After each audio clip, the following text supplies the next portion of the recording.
Oh, it's so beautiful. Oh, right, duh, the episode, right. Hello folks, Everchanger here, and welcome back to more Pokemon Blaze Black 2.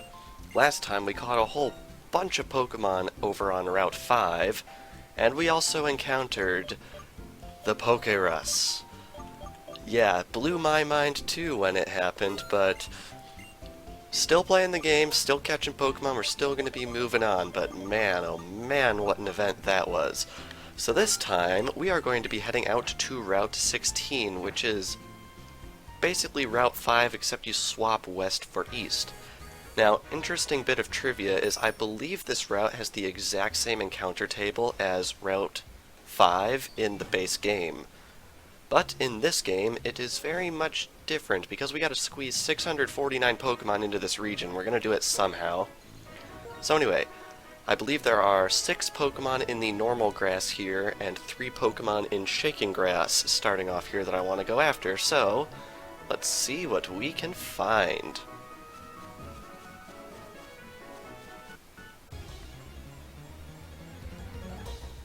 Aha, that's something. That is Pineco.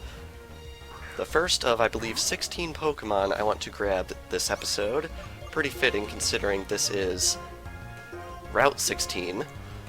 Anyway, let's see if we can catch Pineco. It's kind of a weird Pokemon, pretty difficult to get a hold of in Gold and Silver when it was introduced. I believe it was exclusive to Headbutt.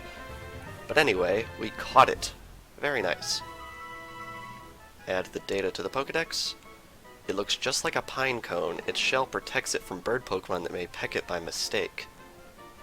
I don't know, considering it's a bug type, I'm willing to bet bird Pokemon peck it quite on purpose. Let's see what else we can find. Aha, this is also something we do not yet have. This is Drowsy, 5% encounter Pokemon already, which makes me very, very happy. The more quickly we can encounter the rarer Pokemon, I think the better off we're going to be.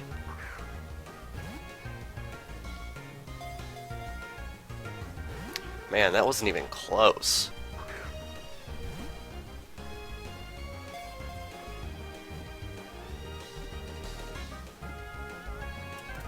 There we go, Drowsy was caught.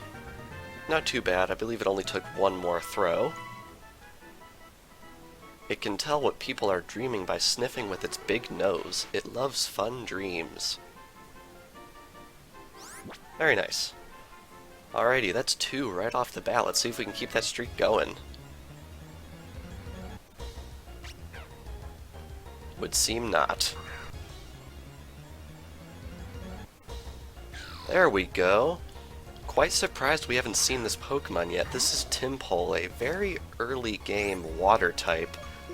Not entirely sure how we went this long without encountering it, but if all goes well, we will have this thing's entire evolutionary line by the end of this episode, believe it or not. You can find all 3 of them on this route some way or another. And the final form of this thing I'm quite nervous to try to catch, because I expect it to be very difficult. Anyway, by vibrating its cheeks, it emits sound waves imperceptible to humans and warns others of danger. Very nice. I don't remember, did they ever actually give this thing an episode in the anime? I honestly don't remember.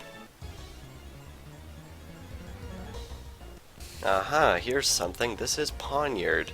I'm surprised it took this thing this long to show up, because we've already got both the 5% encounters on this route in this type of grass, and this is a 10% encounter. Pawniard's pretty interesting because I believe it is the only dark and steel type, which means I want to say it's either the only or one of the only Pokemon that has no type introduced in Generation 1. Correct me if I'm wrong on that, but I'm pretty sure that's the case. I don't think we have any Dark/Steel Fairy Pokemon in X and Y. I don't actually remember. Anyway, let's see if we can catch it. Very nice. Pawniard was caught. I don't really get the chess pun on this thing, but oh well, they had to go with something. Ignoring their injuries, groups attack by sinking the blades that cover their bodies into their prey. Gee, that is gruesome. Alrighty, only a couple more in the normal grass here. Let's see if we can find them.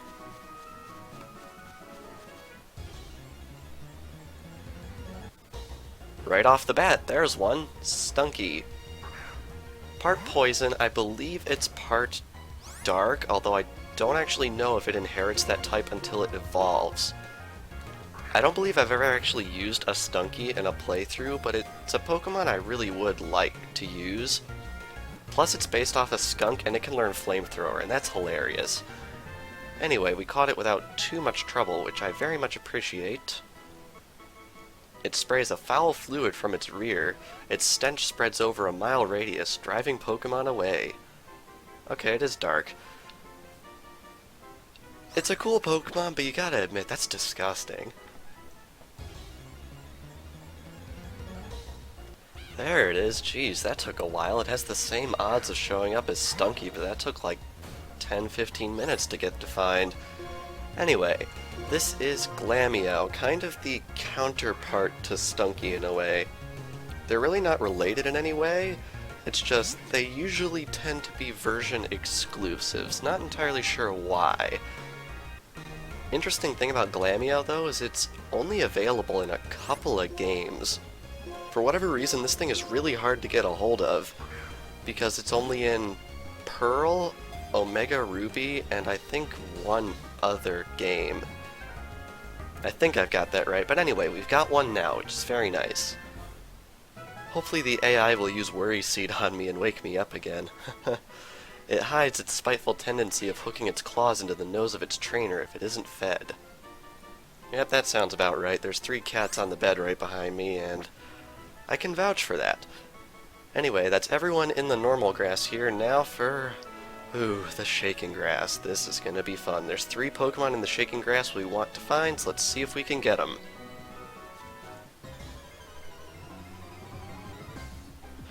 Whoa! I was not expecting this one to show up first. This is Seismitoad, the final evolution of Tympole.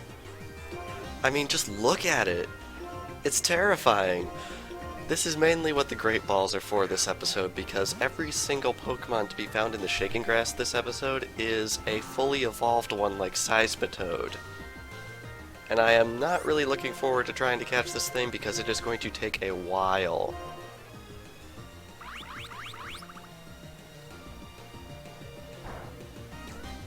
Well, I woke up, it used Uproar on me, so now I'm awake. So that's something.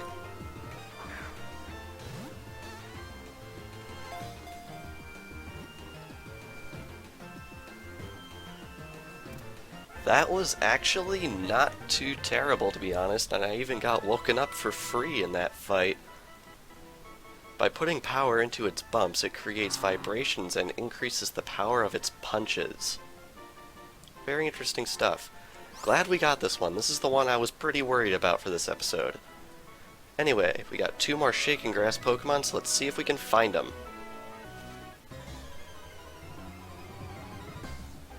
Aha, here's another Pokemon we do not yet have. Really pleased with how quickly this showed up. This is Cinccino, and as you can probably imagine, it is the evolved form of Minccino. And I'll be honest, I really want to hug this thing. So much fur! And so much not being caught.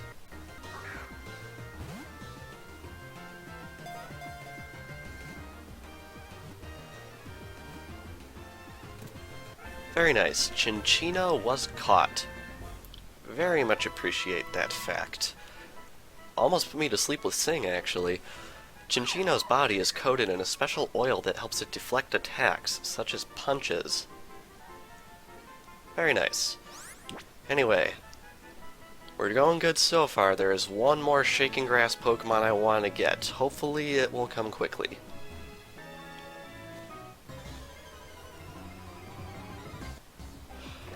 Okay. 4 Cinccino, 4 Emolga, a Seismitoad, countless Audino, and what feels like an eternity later, we have Licky, the evolved form of something that we do not have yet, but will have by the end of this episode. And it will be mine. Haha. There we go. At least the game caught me a break for that. Man, that took forever. Their saliva contains lots of components that can dissolve anything. The numbness caused by their lick does not dissipate. Again, I feel like this game's being unnecessarily gruesome, in more ways than one. Anyway, that takes care of all 3 shaking grass Pokemon for this episode. Now we are going to be moving on to the Doubles Grass, which contains 7 Pokemon that we do not yet have. So, once more into the fray.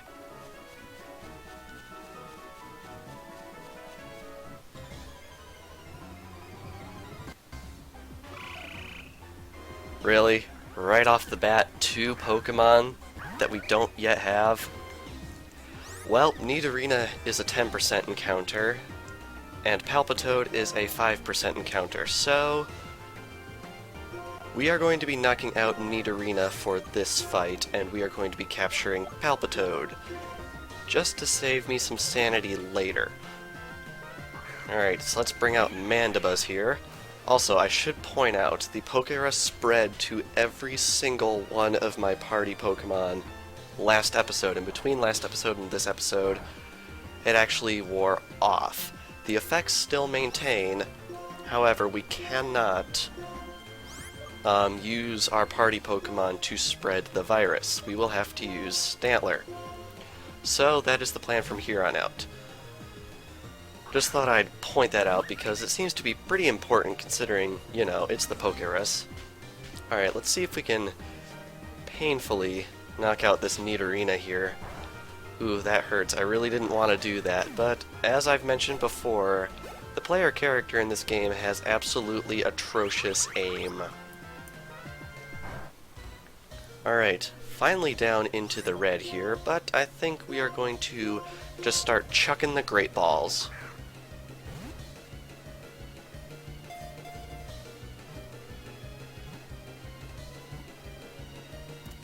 Very nice, Palpitoad was caught. Worth mentioning, if you didn't notice already, this is the stage in between Tympole and Seismitoad, which means we now have that whole evolutionary line. It lives in the water and on land. It uses its long, sticky tongue to immobilize its opponents. I gotta say, this Pokemon starred in probably one of my least favorite episodes of the entire anime, all 900 episodes of it, so glad we don't have to see that thing again. Just throw it in a box and we'll be done. And of course it's something we already have, because why not?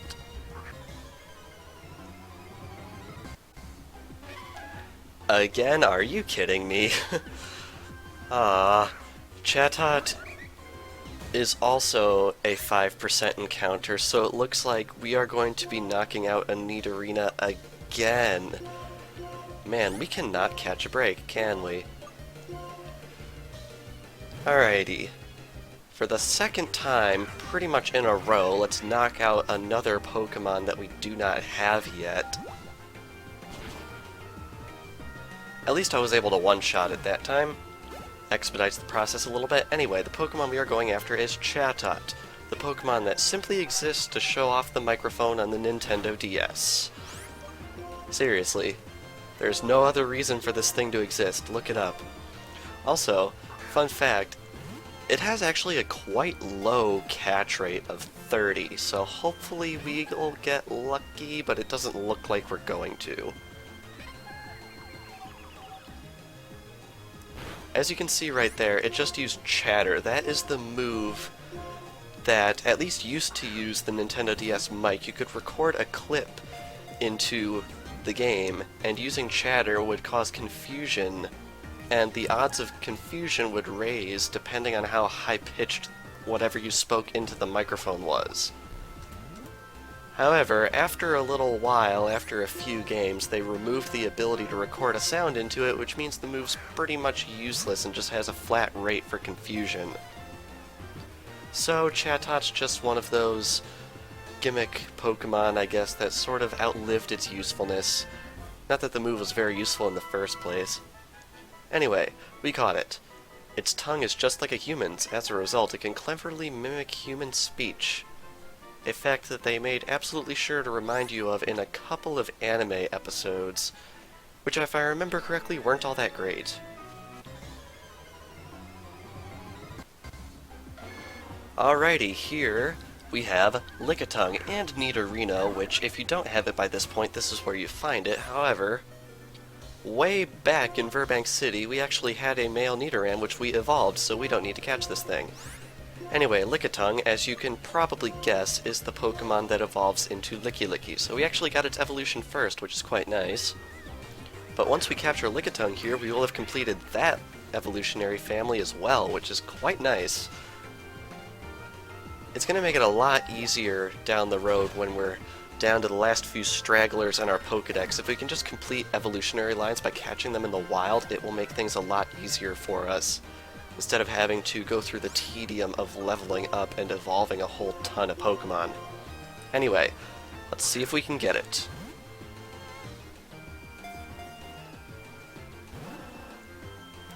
Yep.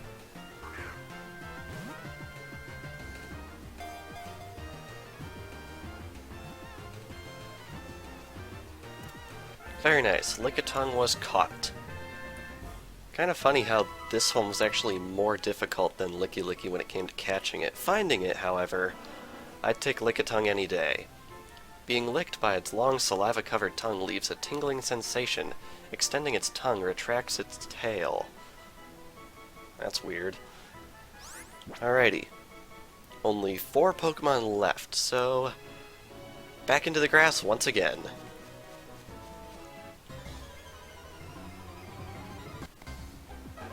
Aha, here's something. This is Volbeat. One of 2 of the other pair of double battle gimmick Pokemon introduced in the Hoenn region. I feel like that's a theme for these routes bordering Nimbaza City. Route 5 got Plusle and Minun. This route gets Volbeat, and since we're going to be catching it within the next few minutes, Illumise as well. So let's bring down that Lickitung since we already have one. And let's see if we can catch that Volbeat. If it had survived that, I would have been incredibly surprised. Alright, get a little bit of experience for that. And now, let's Great Ball once again.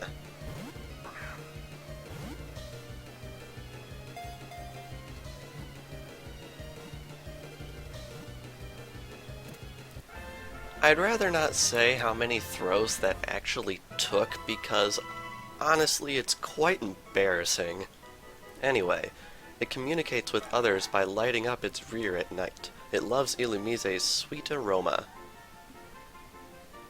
Very nice. Hopefully we can find one in short order, because they're actually kind of rare. Aha, here's something. Liepard can actually be found on this route. It is the evolved form of Purloin, which I believe we caught in one of the very first episodes of the series. So I guess we're getting closure on this one, because this will complete that evolutionary line as well, which is pretty awesome.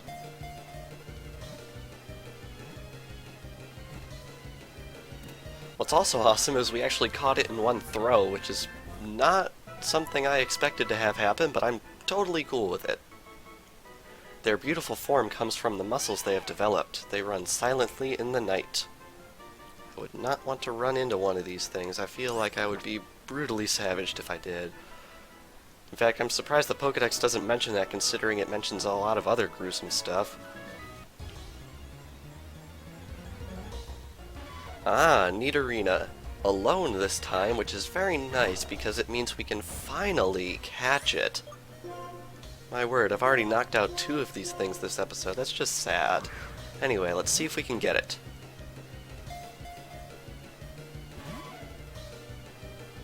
Outlook does not look good.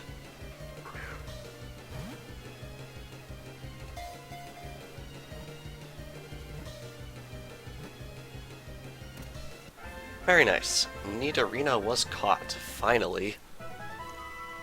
Man. Practically had a vendetta against this thing this episode.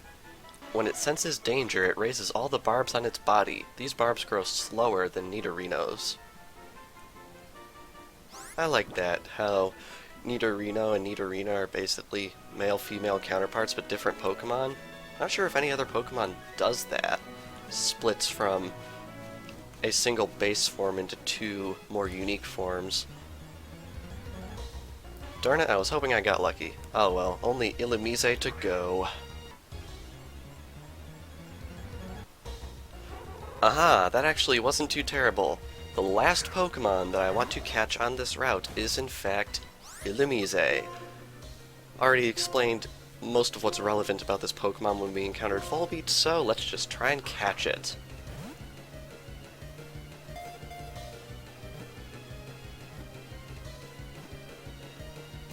Certainly came a lot easier than Volbeat, that's for sure, jeez. Anyway, Illumise's data was added to the Pokédex. With its sweet aroma, it guides Volbeat to draw signs with light in the night sky. Neat. I like the idea of a Firefly Pokemon. Very receptive to it. Anyway, that is everyone I wanted to catch on this route. However, I think it would be prudent of me to go real quick and check the hidden grotto on Route 5 since it's right there, and it's gotta have generated something. Not sure if we're gonna get lucky on its contents, but I mean, it's worth a check, right? I mean, we're gonna have to do it eventually. So let's head right on up here and see. Really hope it's one of the starter Pokemon, but not really counting on it. Ooh, it's an item. Potion. In other words, pretty much a complete waste of time. Oh well. Anyway, now that we have done that, we are going to be heading back to the Pokemon Center to heal, and if there's anything last episode taught me, it's that I should definitely go check my medals and heal at the Pokemon Center before ending off the episode. Imagine if I had not healed before the end of last episode and only noticed that we had gotten Pokerus after it had worn off. That would have been tragic. Anyway, let's go ahead and heal up our Pokemon, which took quite a beating from all the fights we had to do this episode. And I think that will end things off here. Don't you guys worry, there is only one mass catching session episode I plan to do after this before we continue with the story. So anyone who's getting a little bit fidgety, don't worry. Next episode is the last one. So, this past episode, we caught Stunky, Glameow, Pineco, Pawniard, Drowsy, Timple, Licky Licky, Chinchino, Seismitoad, Nidorina, Liepard, Lickitung, Chatot, Palpitoad, Volbeat, and Illumise on Route 16. Sounds like a verse out of a Poké-Rap. But anyway, next time on Pokemon Blaze Black 2, we are going to be returning to Route 16 and entering the Lost Lorn Forest to see if we can catch even more Pokemon. So without further ado, thank you all for watching, and I will see you guys next time.